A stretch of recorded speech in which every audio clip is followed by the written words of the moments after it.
Um, I'm going to read from the book later because I feel like it. And I'm going to start off with a poem called Anger Song. Anger Song. I'm tired. Too tired to write about trees or to care about punchline. After all, art, we are told, should be in service to service. And I am tired and should clean my gun. There is nothing about service in the fading of a tulip birch, or in the explosions of junipers, in the recent combustion engines of western forests, dry, frayed, brittle, kindling crisp. I have revolvers to reach for, op-eds to write, slogans to sprawl on cardboard in our monthly ritual of speaking truth to power that is eternally far away and already knew it anyway. Poetry makes nothing happen. We write about it anyway. I need to test my generator. I need to organize the meaning, organize the lesson plans, create a pedagogy of resistance, as if the poets could survive on friction. Or if poets were the unacknowledged legislators of the universal demos, or if we needed one more God-forsaken apologia from another who wants to do blueprints for an infrastructure of a city of God in unrhymed couplets. I want to watch the world burn. But it's mundane and commonplace now, so even that is boring. I would hide this in metaphor, but I would rather clean the barrel of the obsolete revolver.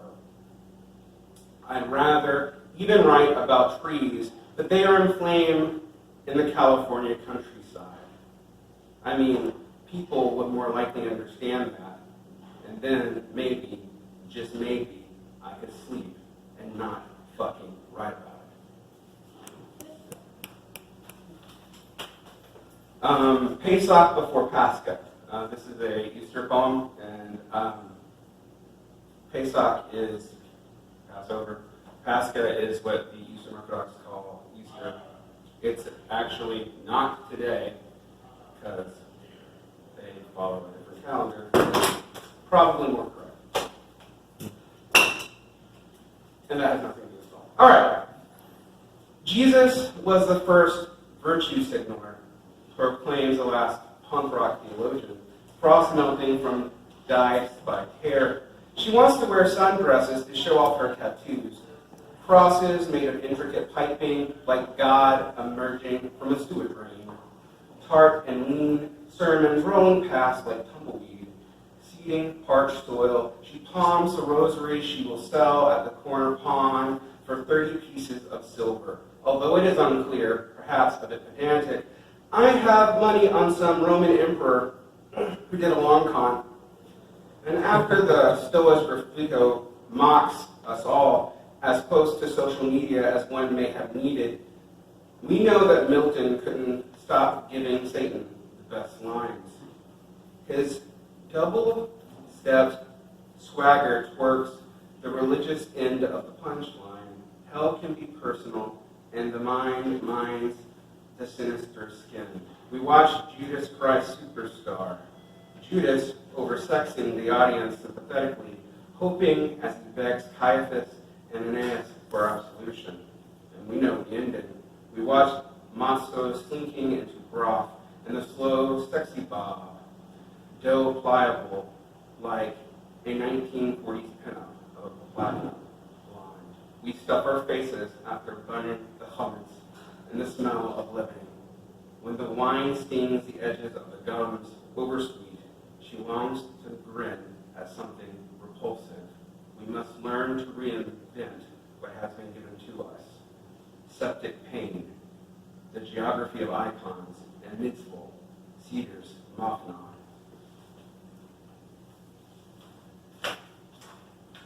This is the last not apocalyptics poem, which does not mean it's not about apocalypse, because everybody's writing about that these days, including me. In fact, so many people are doing it, I kind of want to change the name of the book. But anyway, in a nutshell, the lustrous afternoon has no punchline, like the lonely syphilitic whose gray hair hangs in his weather-beaten face, his mysticism dying like his soft tissue. So he climbs up and down an aluminum ladder, which arches towards nowhere in particular, but we might call it heaven. Here whispers collect dust and scratch like old compact discs, skipping the point. He shakes like sagebrush in Santa Ana winds, almost igniting when you aren't looking. No, I'm sorry, that doesn't quite get to the point. I am Odin, but wisdom leaves one eye too many, and I have crows, and they found a mirror near a dump somewhere, and caw at their own image, preening like co-eds, sweating for images, for the hope of maybe a date. No, excuse me, we are still seeing through obsidian. A radiogeneticist thrums on about chromosomal deviation, and suddenly pangs of guilt come over me for the Holocaust of fruit flies last July, and we are trying to protect the persimmons in the noonday heat. Each beginning seems identical to the next, burst and gasp, which reminds me, when a Buddhist sage said, between sips of still bread or tea, the next life will be darker, so be a light. I, for one, don't think he expected Roman rows lined with burning Christians, but that is what he got. So much satin wasted on coffins, but it doesn't do well in the sticky sweat heat anyway, and the crematorium smoke doesn't wash out easily. The smell so stick that we sputter and wheeze when sept in spring air. All right? I like to think I'm funny.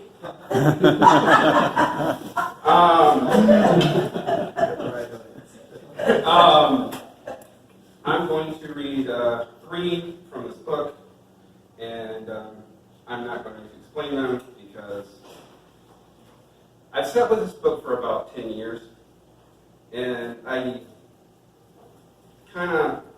it's like a marriage where you listen to someone and you know them, and you don't want them to go away, and you don't want them to be quiet, but you can't listen to it anymore. Anyway, Apocalyptics. Too many lattes for memories to flow easily, but not whiskey enough to take it straight. Remembering sweat from the swelter as the Twin Towers fell. My girlfriend in Johnstown. But phones, nothing but distant static. After everyone stopped crying, 2 young women kissed on a couch as we watched a movie to avoid the repeat of the news. I once read the way cells can mutate, growing over thinking and exploding. No Jasper Johns canvas blank enough, stark enough for the memory of a woman stripped to a bra and panties, crying at the party at the turn of the last millennium. The weight of zeros hitting a chord as she partially strip-teased away into the future in a champagne haze. One wants to see too much. I have been to the remains of a cave on Patmos. Nothing but the historical markers and rocks. My father, my king, my fear of sex addiction. Like a cicada's carapace, I woke with a lover between me and another man that New Year's Eve. When I return to the places where night stays dark, I see myself emerging with a soft exoskeleton, sore from all the changes that I am. Learning how to fall. The glittered dust in the carpet is all the more breathtaking as I stare, face down against the floor. I press against the street plum purple of my fractured rib to travel down into railing and have your blood pulse each square inch of skin illuminated by the floodlight of a foot losing likened to turbulence.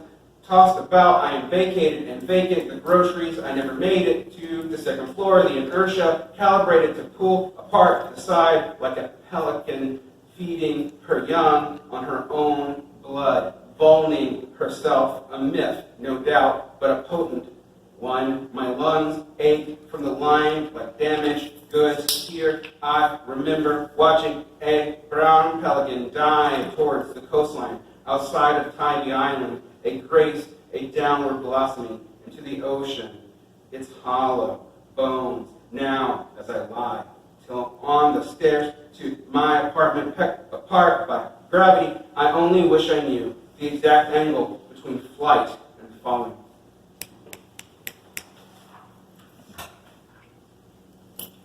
And I'm going to read that poem. It's got a lot of Hebrew in it, and I don't want to fuck it up.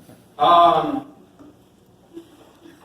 going to read a sonnet, because Wendy gave me an idea.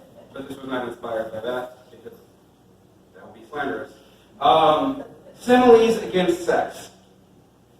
Like the flutter of birds against fir needles, when a tiger mauls a hunter against a black drop of monochrome snow, like the wheel of a bicycle spinning while the rider cannot stop, without plowing deep into the pavement, like an orchid blooming on demand out of sync with its season, petals half wilted, like night's heavy winds that rip down branches and pull kinks out of matted hair, like the hoarse moans of co-ed fucking so hard when the stereo cannot muffle each breath, like pickled over crab left dead and covered in high tide sand as the beach recedes into the ocean, like cauliflower molded, like touching ice, like waiting hours. Woo. And I will end on a series called Erosion, and I will actually give some context for this. I'm not going to read all of them. I'm going to read the first short one, but there's 8. And I was in Cairo, and I had to send someone very close to me back to, I had to send my wife back to get cancer treatment. And I went out to the edge of the Sahara. Actually, I'm regretting it, but it's close enough. And just stared out there and got really drunk during Ramadan, which was kind of a bastardy thing to do. And I wrote these poems, or revised them anyway. Although you can hardly avoid it, it's hard to be human, always slipping in and out of the perpetual intermission between lonely longing and the scum at the bottom of the sea. You expect that you will not die of grief as you sob and masturbate, but nothing's certain. Your memory, akin to blurred pixels, are soil sorting into ever-neater strata of forgotten debris. You're always claiming the high road as it washes away. Feet stuck in the drying mud and pressing downward, inward, where lunch dates aren't forgotten, and men can stare at sunflowers without useless miasmas of useless hours. And then I'm going to end on another erosion poem, and we'll be off in the sunset. It's going to be an uplifting poem. I swear, I'm on. Erosion 6, for the kindness of women and the unkindness of time. What time is it? Could you take me home to the chewed-on book edges and unshaved armpits? I doubt you have the time. The shock will come. The paper is ripped on the page of my favorite Alejandra Pizarnik poem. My ears ache. I cool my hand with a glass of anything hard, cheap.